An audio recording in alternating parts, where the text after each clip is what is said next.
요한복음 2장 1절에서 11절까지 한 목소리 읽겠습니다. 사흘째 되던 날 갈릴리 가나에 혼례가 있어 예수의 어머니도 거기 계시고 예수와 그 제자들도 혼례의 청함을 받았더니 포도주가 떨어진지라 예수의 어머니가 예수에게 이르되 저들에게 포도주가 없다 하니 예수께서 이르시되 여자여 나와 무슨 상관이 있나이까 내 때가 아직 이르지 아니하였나이다. 그의 어머니가 하인들에게 이르되 너에게 무슨 말씀을 하시든지 그대로 하라 하니라. 거기에 유대인의 정결 예식을 따라 두세 통 드는 돌 항아리 6이 놓였는지라. 예수께서 그들에게 이르시되 항아리에 물을 채우라 하신즉 아개까지 채우니 이제는 떠서 요내장에게 갖다 주라 하시매 갖다 주었더니 요내장은 물로 된 포도주를 맛보고도 어디서 났는지 알지 못하되 물 떠온 하인들은 알더라. 요내장인 신랑을 불러 말하되 사람마다 먼저 좋은 포도주를 내고 취한 후에 낮은 것을 내고늘 그대는 지금까지 좋은 포도주를 두었도다 하니라. 예수께서 이 첫 표적을 갈릴리 가나에서 행하여 그의 영광을 나타내심에 제자들이 그를 믿으니라. 아멘. 오늘 본문은 예수님의 그 첫 표적에 관한 겁니다. 11절에 예수께서 이 표적을 갈릴리 가나에서 행하여 그의 영광을 나타내심에 제자들이 그를 믿으니라. 어쩜 이 부분 때문에 예수님이 제자들을 데리고 가나안 혼례잔치에 가지 않았나 싶습니다. 원래 이 표적을 통해 표적이라고 한다는 것은 기적과는 좀 다릅니다. 기적은 아무런 준비도 되지 않은 상태에서 누구에게 말하지도 않고 놀라운 어떤 일을 행하는 것을 기적이라면 표적은 미리 얘기해놓고 이런 일이 있을 거다, 이렇게 할 거다 그렇게 말해놓고 그대로 행하는 것을 표적이라고 얘기를 합니다. 구약에는 하나님의 나라에 관한 이야기가 참 많이 있습니다. 장차 예수님께서 오시면, 메시아가 오시면, 그리스도가 오시면 하나님의 나라가 이렇게 일어날 거다. 또 이런 일들이 있을 거다. 이런 것들이 구약에 참 많이 예언하잖아요. 그 예언대로 예수님께서 오셔서 드러낸 모든 것들을 이거를 이제 표적이라 합니다. 그래서 하나님의 나라가 무엇인지 보여주는 것, 이거를 표적이라고 얘기하죠. 여러분 1절에 보면 그것이 어디에서 시작되어지는지 이렇게 얘기하고 있습니다. 사흘째 되던 날 이런 표현되어 있죠. 사도 요한은 마치 기자같이 어떤 일이 일어났을 때에 그때가 어느 때인지를 좀 자세하게 얘기해 주는 부분들이 더러 있습니다. 그래서 1장 29절에도 이튿날에 이런 표현을 하는데 세례가 받은 그 날이라는 얘기고 또 1절 35절에도 또 이튿날 이런 표현이 있습니다. 예수님이 그 두 제자를 부른 날, 그런 날이고, 여기서 사흘째 되던 날, 3일째 되던 날은 어떤 거냐면, 이제 처음에 이제 예수님께서 공생애를 하시면서 첫 제자를 부르신 그 3일이 되던 날, 이런 의미입니다. 그러니까 공생애를 시작한 지 일주일이 채 되지 않은 그때를 얘기를 하는 거죠. 그때에 예수님께서는 제자를 데리고 첫 번째 표적을 행해서 가나안 혼인잔치를 데리고 갑니다. 좀 전에 이제 말씀드렸던 것처럼 많은 신학자들은 왜 예수님이 그 첫 사역에 제자들을 데리고 혼인잔치에 데리고 갔을까? 두 가지를 거의 다 추측합니다. 하나는 예수님께서 삶에 어떠한 것인지 그 삶의 리얼한 현정을 보여주면서 시청각 자료로 하나님이 어떤 일을 하시는지 드러내기 위한 거다. 또 두 번째는 좀 전에 말씀드렸던 것처럼 하나님의 나라에 관한 것을 몸소 알려주려고. 여러분 성경에 보게 되면 하나님의 나라를 천국에 대해서 비유한 말씀이 되게 많아요. 사복음서도 그렇고 요한계시록에도 그렇고 그리고 하나님이 우리를 불러서 제자를 삼으시는 모든 과정을 마치 신랑 신부가 혼인잔치하는 것처럼 그렇게 많이 비유를 하는데 즉 하나님의 나라가 혼인잔치와 같은 것을 그들에게 드러내주고 보여주기 위한 또 그거를 통해서 너네들이 어떠한 존재인지 알게 하시고 그리고 하나님을 신랑 삼고 너희가 신부가 되어줘서 그 살아가는 법을 많은 사람들에게 알려주게 하기 위한 그런 방침이었다라고 많은 신학자들은 동일하게 이렇게 말을 하죠. 즉 하나님의 나라를 너네들은 이제 세워가야 돼. 너는 이것을 통해서 부름을 받았어. 너네들 내가 불렀는데 왜 불렀는지 아냐? 내가 이 일을 위해서 너희를 불렀어. 그러니까 너희들이 제자는 이런 것이 정체성이야. 이걸 알려주기 위한 첫 사역이었던 거죠. 자, 혼인잔치에 참석을 했는데 이제 문제가 발생이 됐습니다. 이제 포도주가 떨어졌다는 겁니다. 잔치집에 포도주가 떨어졌다고 한다는 것은 시작과 끝이 완전히 망쳐져 버리는 겁니다. 그러니까 모든 혼인잔치의 처음과 끝을 주관하는 것, 그게 포도주였어요. 그러니까 이게 떨어진다고 한다 그러면 완전히 망하는 그런 잔치인 겁니다. 어떻게 보면 중요한 요소이기도 하죠. 많은 것을 준비를 했었겠습니다. 그런데 생각보다 더 많은 사람들이 왔든지 아마 이게 모자랐던 것 같아요. 여러분 이런 부분들 안에서 우리들의 삶을 한번 생각해 볼 수 있습니다. 여러분 우리들의 삶이라는 것은 되게 우리가 계획성을 갖고 살아가잖아요. 이 자리에 계신 저는 여러분들이나 인생 살아갈 때에 뭐 다 나름대로 이런 계획도 하고 저런 계획도 하고 막 그러면서 하루를 시작하잖아요. 근데 꼭 사람들이 내가 준비한 대로 계획된 대로 되지 않을 때가 있어요. 부족하고 그렇지 않습니까?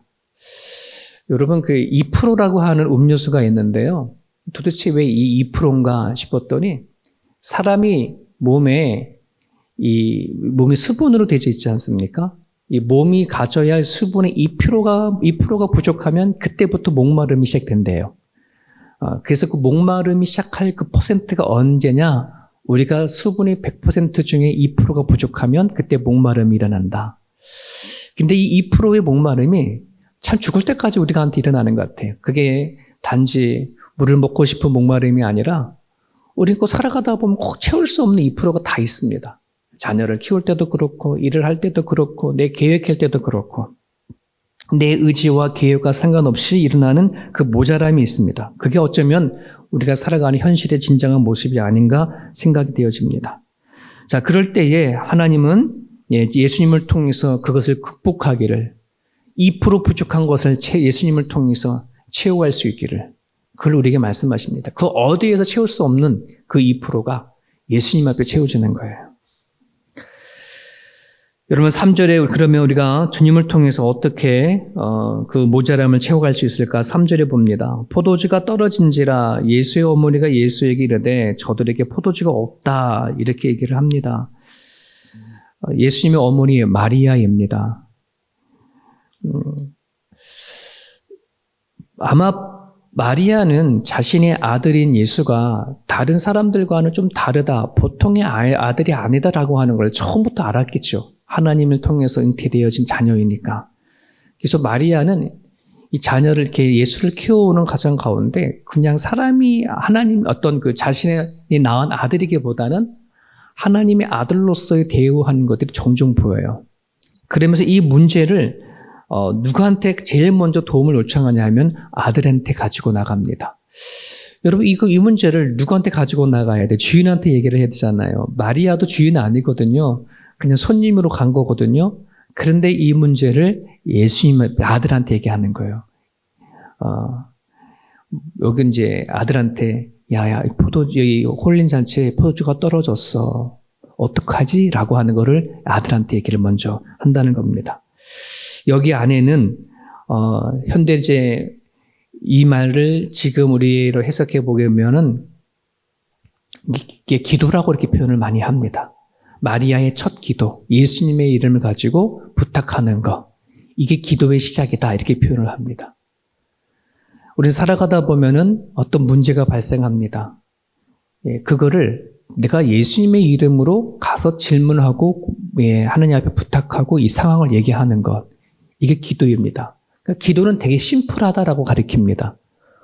내가 살아가는 데 있어서 문제가 되어지고 내가 해결할 수 없는 문제를 그냥 예수님의 이름으로 가져가는 것을 기도다 이렇게 얘기를 하죠.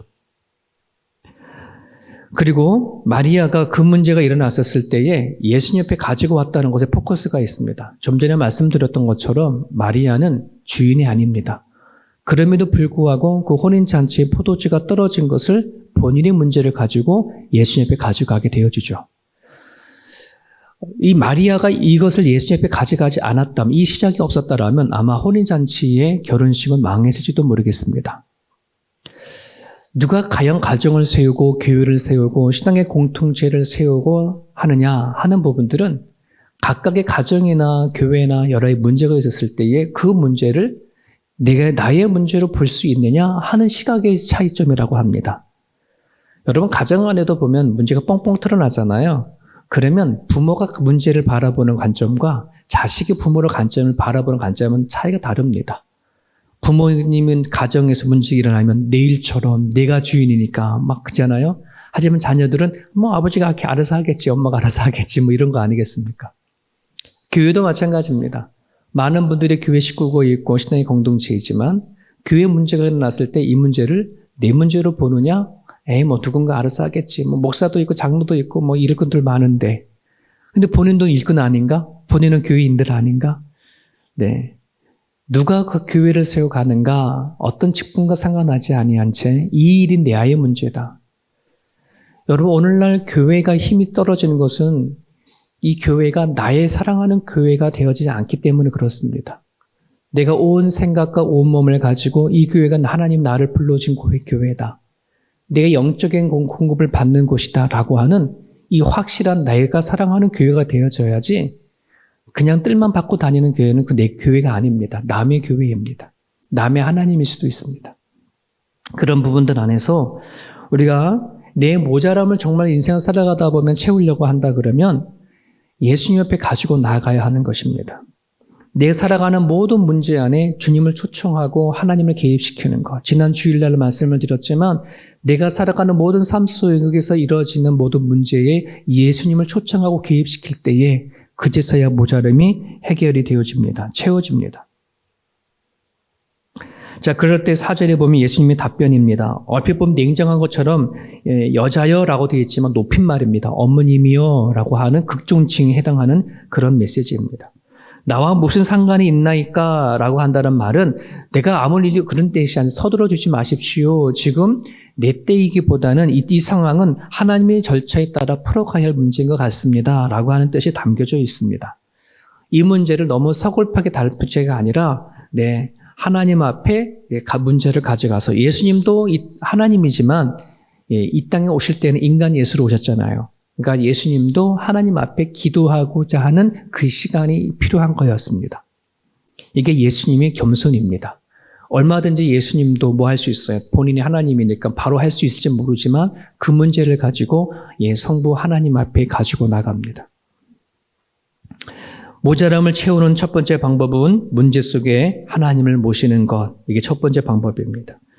두 번째로 5절에 봅니다. 5절에서 6절까지 보게 되어지면 어떻게 이 문제를 풀어가냐면 정결 예식에 사용되어지는 그 항아리에다가 물을 채우는 일부터 합니다. 그 당시에는 바깥에 들어오면 손을 씻고 발을 씻는 물을 항아리에 담아놨는데 그거를 떠가지고서는 이렇게 씻고 하는 그런 항아리가 있었습니다. 자, 예수 7절에 봅니다. 예수께서 그들에게 이르시되 항아리에 물을 채우라 하신즉 아귀까지 차이오니 라고 하는 말씀이 있습니다.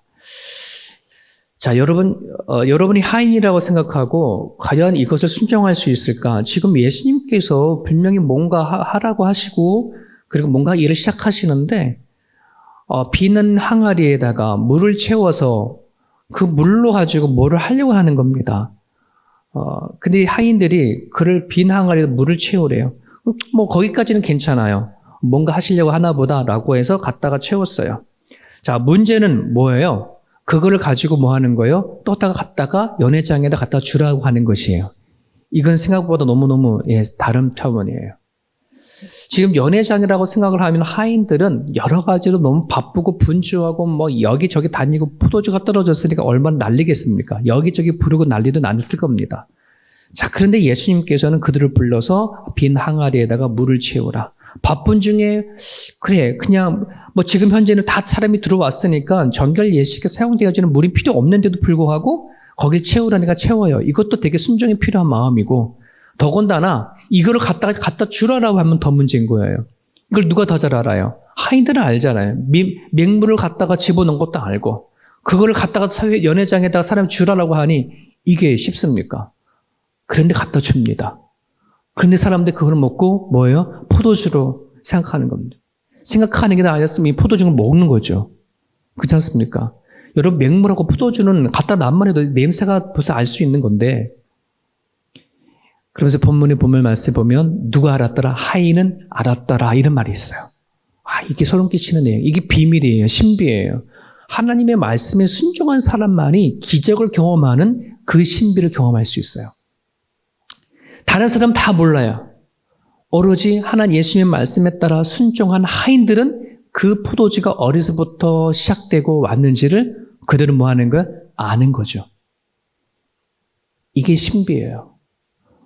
여러분 오늘 우리가 살아가는 데에 내 심령이든 삶이든 채워주고 공허해진 부분들을 채워주는 부분들은 세상 그 어떤 거로 채워주지 않는데 예수님을 통해서 채워져요.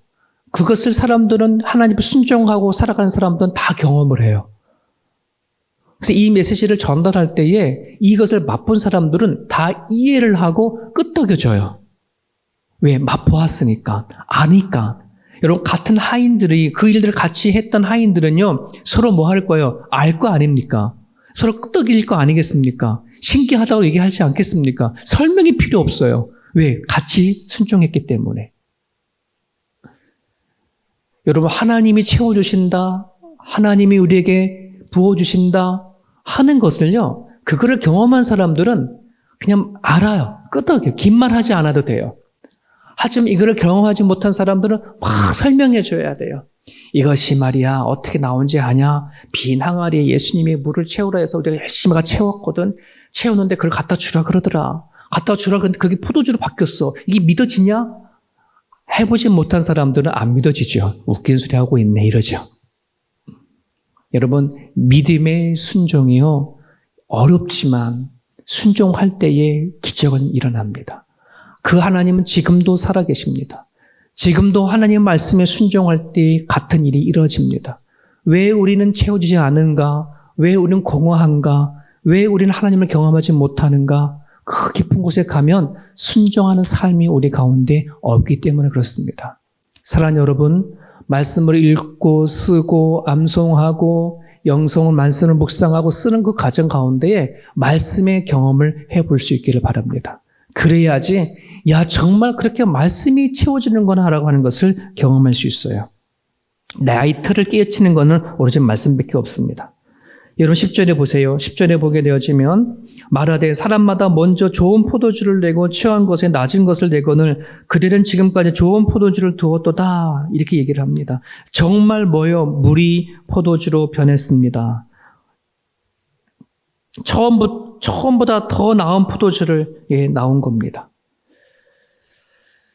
여러분 많은 학자들은 이 항아리를 우리 사람으로 많이 생각합니다. 맛을 없었던 우리 물로 가득했던 항아리. 이 항아리에 물이 포도주로 변한 것. 하나님께서 예수님을 통해서 하시고자 원하는 사역. 바로 우리가 맹물 같았던 그런 우리 사람들이 180도 포도주로 변해되어지는 이 사건을 하나님께서 이루고자 하신다고 한다는 것을 얘기를 하고 있습니다. 여러분, 하나님은 제자를 부르셨습니다. 왜 부르셨습니까? 그냥 주님을 따르라 하는 그냥 무리로 부르신 것이 아니라 삶의 변화, 너네들이 변화되어져서 변화된 너희를 통해서 또 다른 누군가를 변화시키기 위해서 너는 불렀어. 물이 포도주가 되듯이 너희들이 포도주가 되어주고 변화된 너희를 통해서 또 다른 누구를 변화시키기 위해서 예수님이 제자를 부른 것처럼 그것을 알려주기 위해서 이 사건이 일어난 것을 여러분 기억하셨으면 좋겠습니다. 그리할 때에 비로소 제자들은 요한은 나의 목자시니 내가 부족함이 없도다. 그 경험을 다 할 거라고 생각이 되어집니다. 여러분, 예수님이 여러분들의 모든 목마름과 부족함을 채우시는 분이십니다. 오늘 이 메시지를 통해서 여러분의 부족함을 하나님을 통해서 채워주는 경험을 통하여 내 인생 살아가는데 정말 나는 하나님 한 분이 되어집니다. 요한은 나의 목자신 내게 부족함이 없습니다. 라고 하는 그런 고백이 우리가 할 수 있도록 이 아침에 기도해 주시길 바랍니다. 여러분의 문제를 하나님 앞에 가지고 나아가서 개입하시고 초청할 수 있는 기도를 해주시고요. 내 뜻과 생각이 맞지 않아도 그럼에도 불구하고 순종하는 삶이 일어날 수 있도록 기도해 주시고, 올해 물이 변해져서 포도주가 되어지듯이 내가 변하고 내 가족이 변하고 내 사랑하는 이웃이 변화될 수 있도록 이 아침에 기도해 주셨으면 좋겠습니다. 자, 이렇게 기도하시다가 돌아가시기 바랍니다.